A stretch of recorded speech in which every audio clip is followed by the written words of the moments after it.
Bonjour les amis, alors aujourd'hui je vous parle famille biologique et famille cosmique.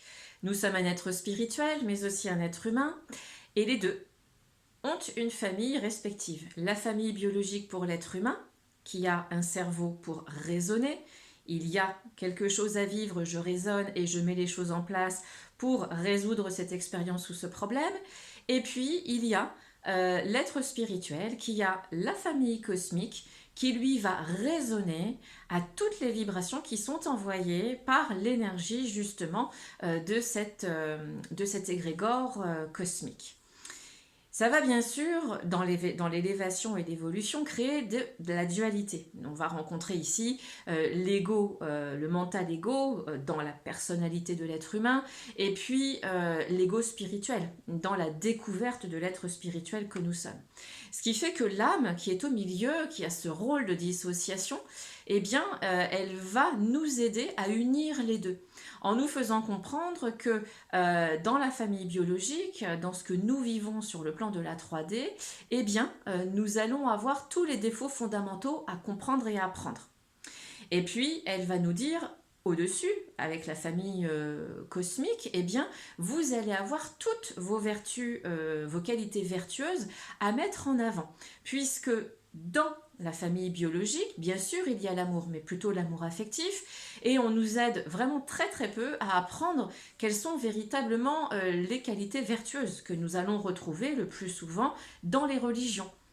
Mais lorsque nous ne sommes pas dans une famille biologique religieuse et que nous ressentons qu'il y a en nous des vertus qui sont là, qui ont envie de se placer, et que dans l'éducation, on nous dit non, non, surtout évite de trop montrer que tu es trop gentil, que tu vis tes émotions, voilà, que tu parles avec le cœur, que tu donnes, parce que nous vivons dans un monde où il faut avoir peur de l'autre, il faut tout garder pour soi, il faut surtout pas montrer que nous sommes des êtres faible, parce que montrer ses émotions dans notre société, c'est être faible, alors qu'en fait, c'est bien l'inverse. Utiliser ces émotions telles qu'elles nous sont apportées à l'instant T, c'est nous rendre forts, c'est en faire une force pour l'être spirituel, pour l'aider justement à s'incarner grâce à l'être humain que nous sommes. Voilà pourquoi aussi tout est parasité. Donc plus nous allons nous rendre compte au travers de l'âme que nos qualités vertueuses vont nous aider à sortir des défauts fondamentaux, donc de la peur, et en l'occurrence aussi de la peur du regard de l'autre, à partir du moment où on est véritablement qui nous sommes, parce que nous sommes des milliards d'êtres humains, et nous sommes tous différents. Alors pourquoi nous enlever cette liberté d'être qui nous sommes vraiment? Sortir de la normalité, de ce que nous pouvons avoir reçu comme éducation dans la famille et par la famille biologique, et qui fait très très bien. C'est ainsi depuis des générations et des générations. Seulement, on nous éduque au travers de ce que la société a renvoyé, on nous éduque au travers de ce que nos parents ont reçu aussi par leurs parents, grands-parents, leurs ancêtres, et donc nous avons tout cela en nous.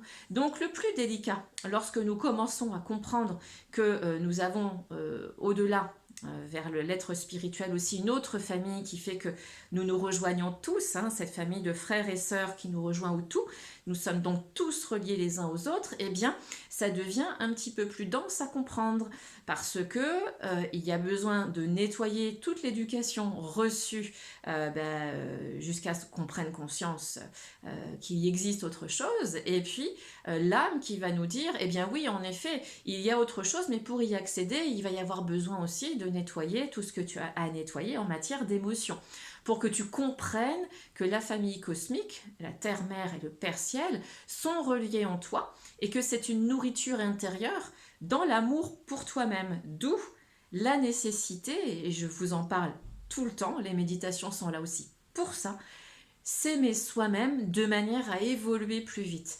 Plus vous prendrez conscience que vous êtes un être spirituel avec la famille cosmique, plus vous saurez gérer la famille biologique de l'être humain et non l'inverse.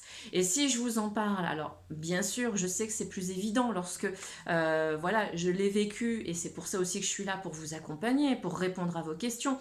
Plus vous allez en prendre conscience et plus vous allez vous élever. Alors oui, c'est plus facile d'en parler lorsque c'est fait, mais plus vous allez dans votre esprit vous dire je vais vraiment être dans l'amour pour moi-même et cesser de faire les choses pour être dans une norme ou une normalité, pour avoir l'approbation du regard extérieur, me sentir donc valorisé de l'extérieur pour moi à l'intérieur, et bien plus vous allez comprendre qu'en fait, dans l'introspection intérieure, que tout est là, que vous avez tout en permanence et que c'est beaucoup plus grand, beaucoup plus haut que cette reconnaissance extérieure.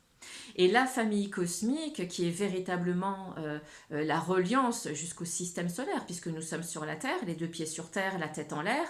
La tête en l'air, c'est l'espace, c'est le ciel, et donc ça nous rejoint au cosmos, au système solaire. Donc c'est aussi comprendre et aller chercher un petit peu les informations qui nous relient au système solaire. Et elles sont très nombreuses. Mais ça fait partie du chemin de chacun lorsque nous choisissons de découvrir et de laisser la place à l'être spirituel. Donc les deux familles sont différentes, elles vont bien sûr aussi s'opposer, mais cette dualité qu'il peut y avoir entre ces deux familles, nous pouvons trouver l'équilibre grâce à l'amour que nous allons équilibrer en nous-mêmes et surtout réussir à élever au-delà de l'amour affectif de la famille biologique, puisque la famille cosmique, elle est dans l'amour absolu, et que va véritablement se mettre en place lorsque nous élevons de l'affectif et allons vers l'absolu, eh bien, c'est l'amour inconditionnel. Donc, j'aime les gens autour de moi, tout ce qui se passe dans ma vie, sans aucun jugement. Ça ne vient pas de l'extérieur, ça vient de moi. L'amour inconditionnel, c'est lorsque je suis rentrée, je vous l'avais déjà dit dans une vidéo, me semble-t-il, de mémoire, c'est lorsque je m'aime moi. Voilà, lorsque vous êtes dans l'amour pour vous-même, vous rentrez dans l'amour inconditionnel. Et l'amour pour soi-même, rappelez-vous toujours que c'est je rentre dans mon jardin, je regarde ce qui est bon pour moi, j'ose dire oui quand je veux dire oui, j'ose dire non lorsque je veux dire non.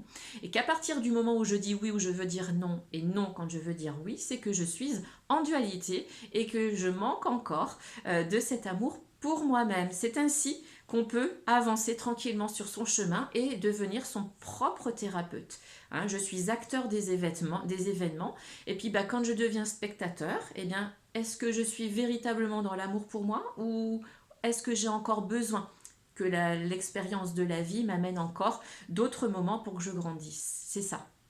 C'est vraiment une des choses les plus importantes à mettre en place grâce à la dissociation de l'âme, c'est cette polarité, je suis acteur mais en même temps je deviens le spectateur.